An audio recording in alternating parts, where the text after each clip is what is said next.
कुछ दिन पहले पार्लियामेंट का स्पेशल सेशन अनाउंस हुआ और काफ़ी फैनफेयर से पुरानी पार्लियामेंट बिल्डिंग से नई पार्लियामेंट बिल्डिंग में ट्रांजिशन हुआ।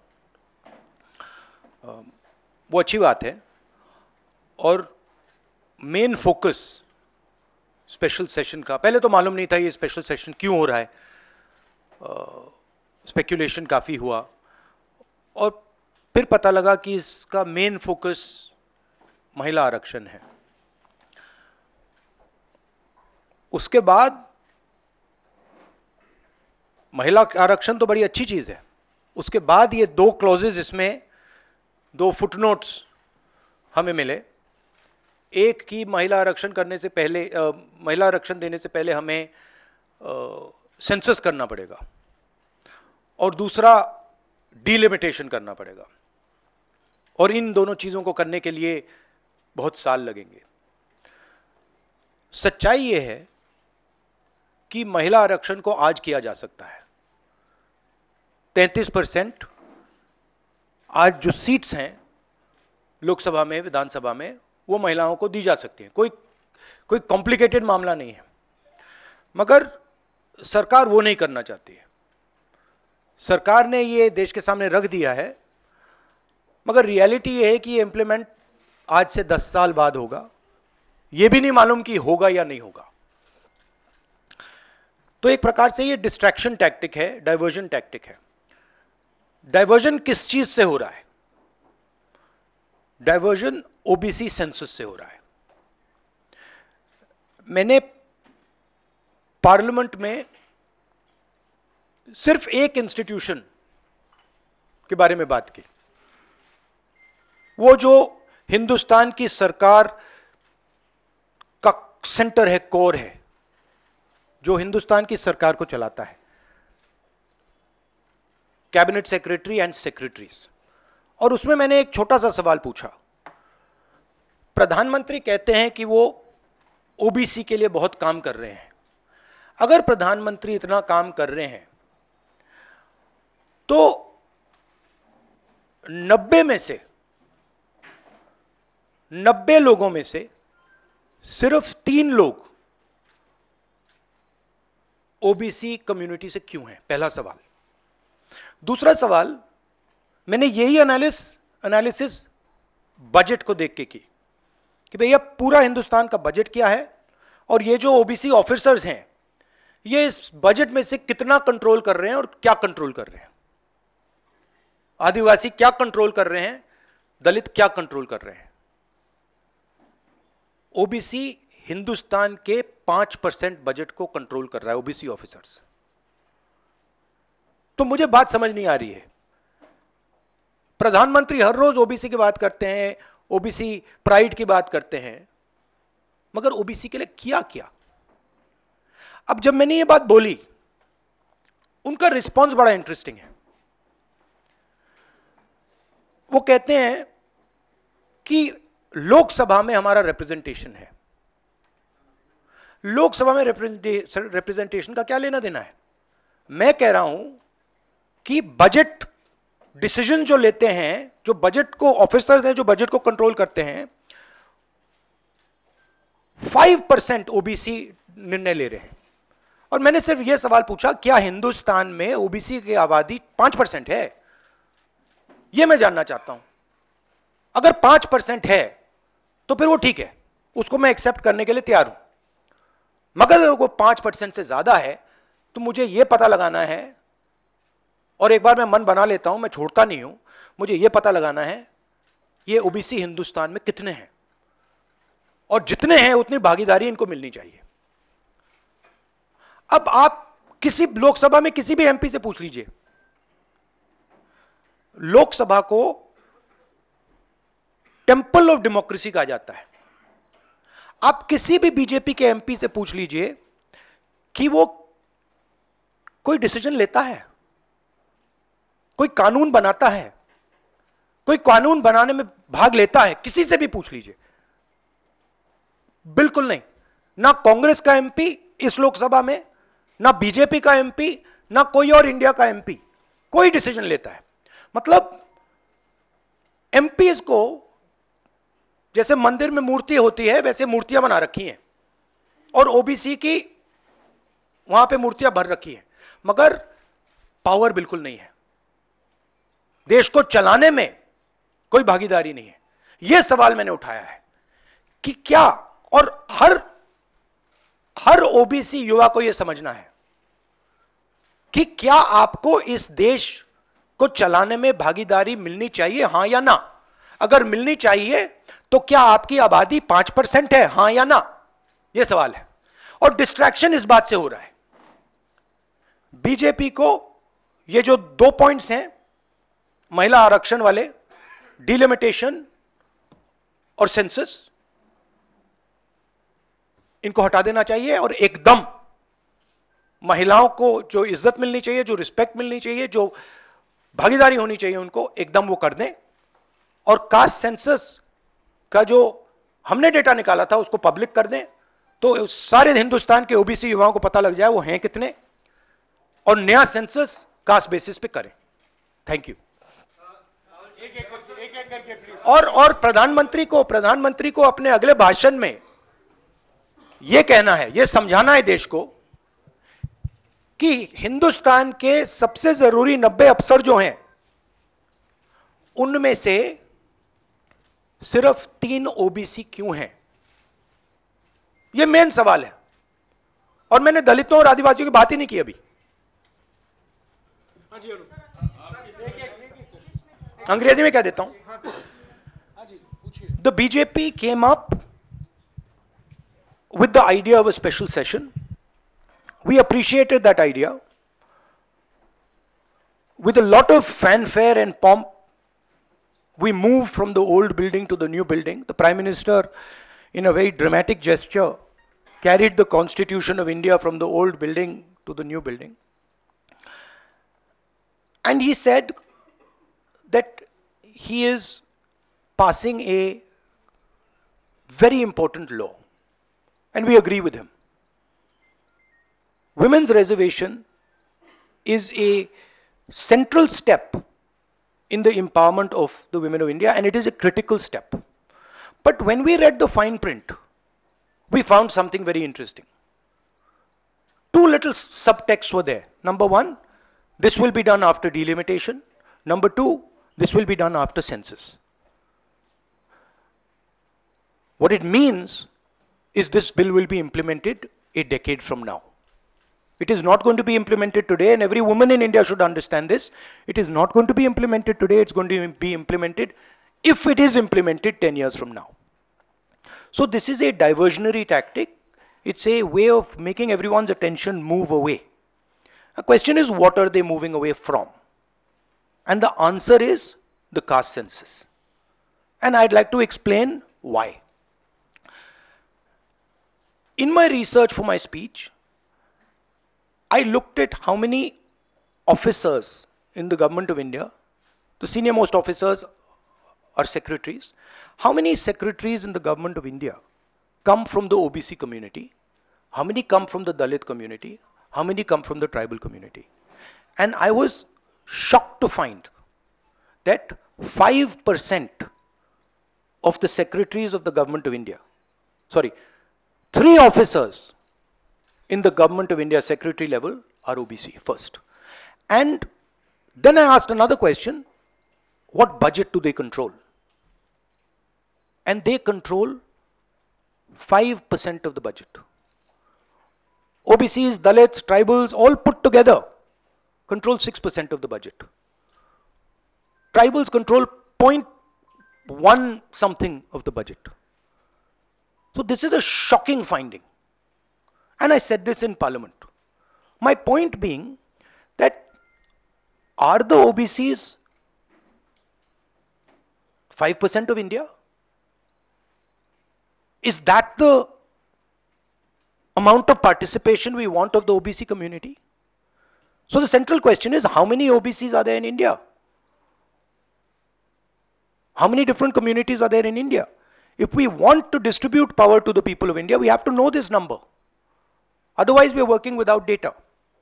And so I placed this on the floor of the House. And I said, look, please tell us how many OBCs. We have the data. I know, because the government of India has already done the census and all this data is available. Why is the Prime Minister not releasing this data?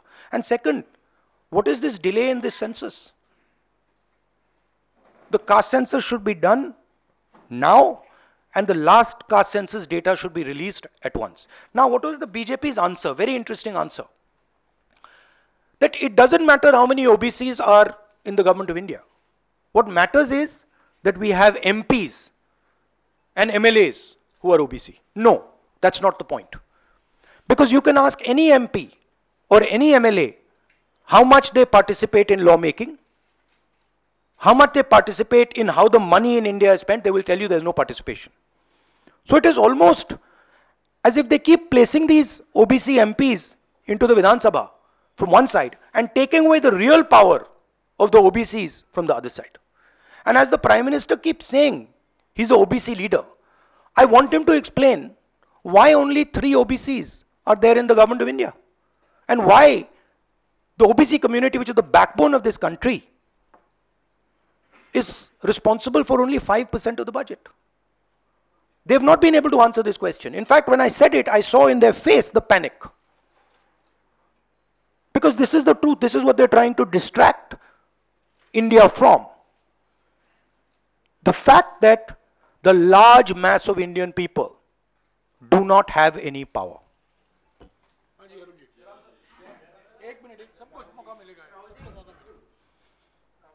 संक्षिप्त में पूछेगा please. Rahul ji, एक बड़ा sensitive नहीं काम कर रहा। Hello Rahul ji, बहुत सेंसिटिव मुद्दा है ये रिजर्वेशन। आज से नहीं, जब से ये अस्तित्व में आया, आपने पेंडोरा बॉक्स एक तरह से उसको टच कर दिया।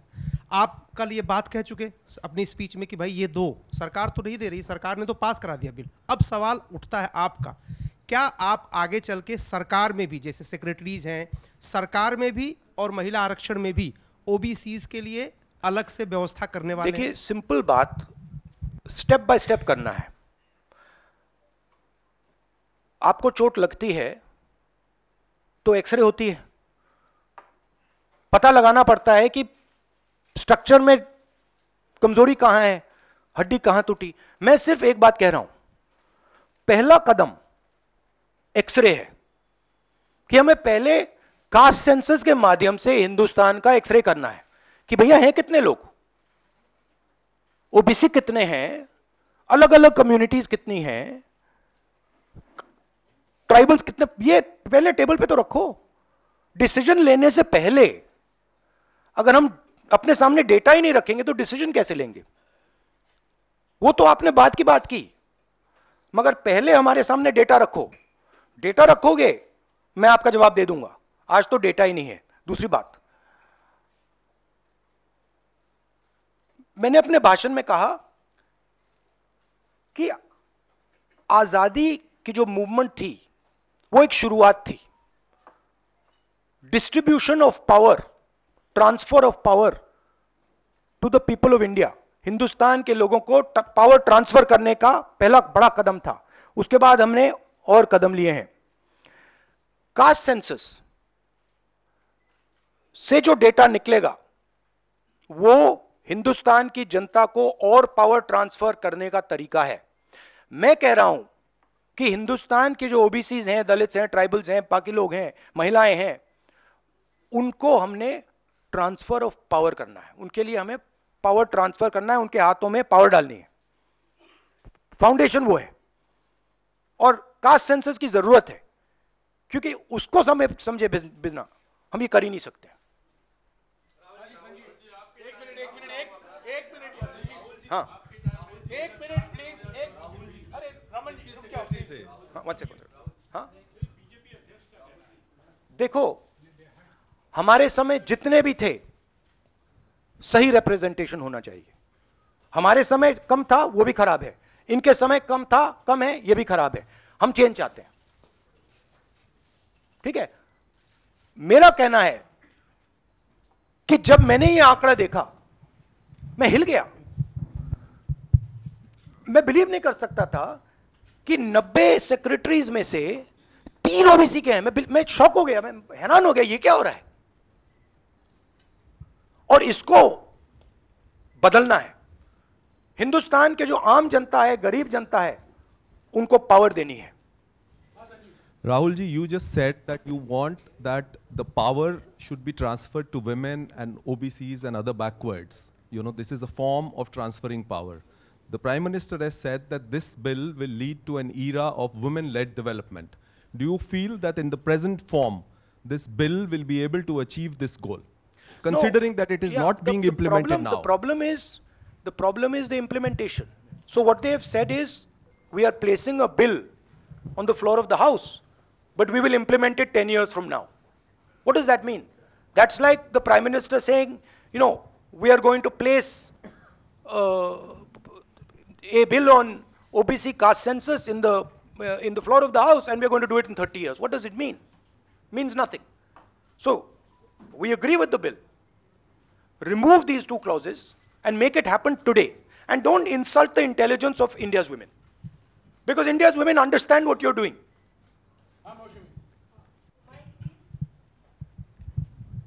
राहुल, क्योंकि स्पेशल सेशन की बात हो रही है, बहुत शॉकिंग एक वीडियो जो वायरल हो रहा है, उसमें रमेश बिदूरी साहब फ्लोर ऑफ द हाउस में एक स्पीच दे रहे हैं, जिसमें वो दानिश अली साहब को ऑन रिकॉर्ड, मतलब माइक पे आतंकवादी कहते हैं, मुल्ला कहते हैं और कई शब्दों का इस्तेमाल करते हैं जिनका हम प्रयोग नहीं कर सकते।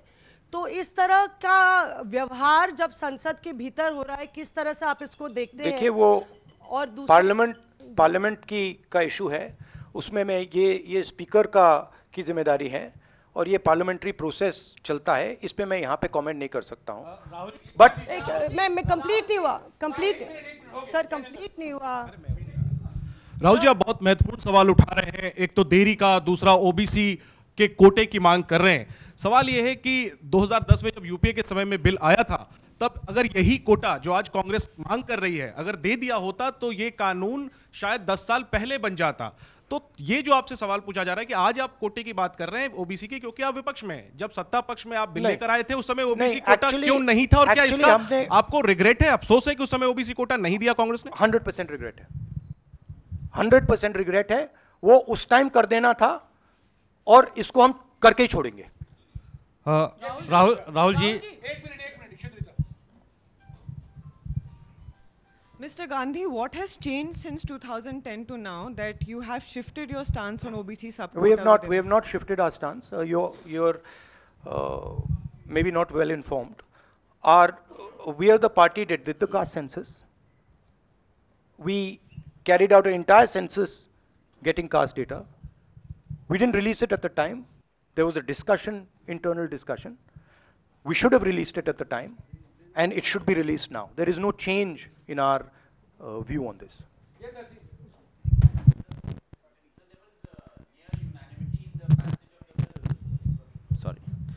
So there was near unanimity in the passage of the bills. Do you think that a wider consultation process should have been followed before bringing the bill in the special session? We are okay with the bill.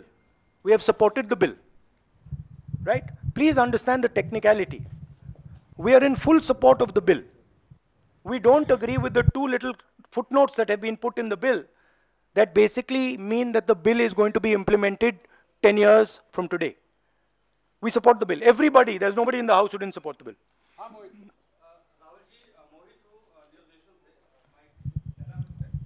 Rahul ji, मेरा सवाल यह है कि जब भी आप कोई issue उठाते हैं तो आप लोग खासतौर पे राहुल जी, आपके ऊपर, आपके परिवार के ऊपर और आपकी पुरानी सरकार के ऊपर पर्सनल अटैक किए जाते हैं, आप लोगों के ऊपर अटैक किया जाता है। आपने ओबीसी का मुद्दा उठाया, आप लोगों के ऊपर अटैक किया गया, और उसके बाद आप बेबाकी से आपने बोला भी कि मैं रिग्रेट करता हूं कि हमारी सरकार में इसको शामिल कर लिया जाता तो बेहतर होता।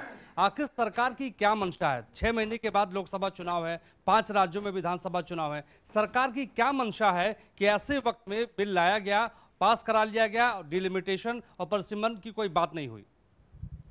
नहीं, मुझे, जैसे मैंने कहा, मुझे लगता है कि ये एक डिस्ट्रैक्शन टैक्टिक है और 2 मुद्दों से बीजेपी घबराती है, डिस्ट्रैक्ट कराना चाहती है, और ये रिलेटेड हैं। एक है अदानी जी जो देश का पूरा धन अपने हाथों में कॉन्सेंट्रेट कर रहे हैं, और दूसरा कास्ट सेंसस। तो ये रिलेटेड चीजें हैं, और इन दोनों बटन को जब मैं दबाता हूं, जैसे यूं दबाता हूं, बीजेपी एकदम जंप करती है। तो क्यों करती है? क्योंकि वो जो ओबीसी कम्युनिटी है, सचमुच में उनको पावर नहीं देना चाहती है, और वो पावर अदानी जी के हाथ में कॉन्सेंट्रेट करना चाहती है। राहुल जी, आपसे सवाल ये है, क्योंकि जब आपने लोकसभा में भाषण दिया, आपने 90 में से 3 सेक्रेटरी और ओबीसी के जो ओबीसी कम्युनिटी है उसके हालात के बारे में बात करी। अगर 2024 में इंडिया ब्लॉक जो आपका बना है वो पावर में आता है, तो क्या इन चीज़ों को आप जल्द से जल्द इम्प्लीमेंट करेंगे? क्योंकि बीजेपी साफ तौर पर कह रही है कि आपके भाषण के बाद से साफ लग रहा है कि ओबीसी कार्ड इंडिया ब्लॉक या कांग्रेस पार्टी खेल रही है। तो आप अगर पावर में आते हैं तो आप क्या सबसे पहले ये देखिए, ये वो कार्ड की बात करते हैं, कार्ड के बारे में सोचते हैं। मैं कार्ड के बारे में नहीं सोचता हूं। मैं जो हिंदुस्तान की जनता है उनको एम्पावर करना चाहता हूं, और अगर मुझे दिखे कि ओबीसी कम्युनिटी जो है, जो बहुत बड़ी कम्युनिटी है, किसी को नहीं मालूम कितने लोग हैं, बट लोग कहते हैं 50% तक हो सकते हैं। जब मुझे दिखता है कि एक कम्युनिटी है जिसमें हिंदुस्तान की 50% आबादी है, और गवर्नमेंट ऑफ इंडिया के सेक्रेटरीज में 3 लोग हैं, 90 में से 3, और वो 5% बजट को कंट्रोल करते हैं, तो मुझे गुस्सा आता है, इरिटेशन होती है। इस देश में हो क्या रहा है? एक तरफ हम अदानी जी को देश के पूरे इंस्टीट्यूशंस पकड़ाने हैं, नरेंद्र मोदी जी, और दूसरी तरफ जो हिंदुस्तान की रीढ़ की हड्डी है, जो हिंदुस्तान को चलाते हैं, उनको हम हिंदुस्तान को चलाने में, सरकार को चलाने में कोई जगह नहीं देते हैं, दबा के निकाल देते हैं। तो इससे मुझे इरिटेशन हो रही है। और जैसे ही हमारी सरकार आएगी, हमने वहां पे कर्नाटक में कहा था कि जिस दिन आएगी उस दिन हमारी 5 गारंटीज लागू हो जाएंगी। यहां भी मैं कह रहा हूं, हमारी सरकार आएगी, कास्ट सेंसस होगा, और देश को पता लगेगा कि हमारे ओबीसी भाई कितने हैं, दलित भाई कितने हैं, और उनको देश को चलाने में भागीदारी मिलेगी। यह मैं आपको कह रहा हूं। यह छोटी प्रोसेस नहीं होगी, एक दिन में नहीं होगा, मगर नियत समझिए।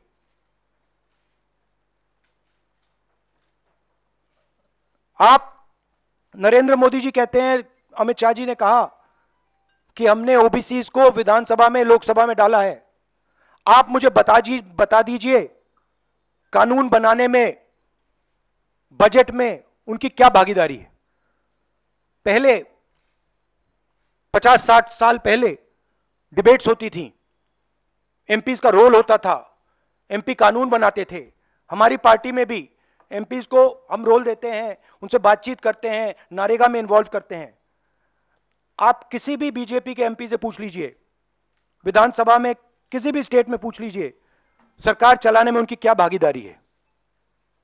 जवाब देंगे, हमारा कोई रोल नहीं है।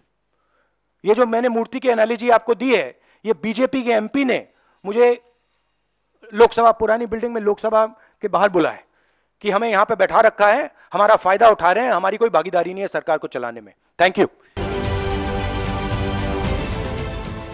देश विदेशातील प्रत्येक घडामोडींचे लाईव्ह अपडेट मिळवण्यासाठी आता साम टीव्हीच्या सर्व सोशल मीडिया प्लॅटफॉर्मला लाईक, फॉलो आणि सबस्क्राइब करा। तसंच सर्व नोटिफिकेशनसाठी बेल आयकॉन प्रेस करायला विसरू नका।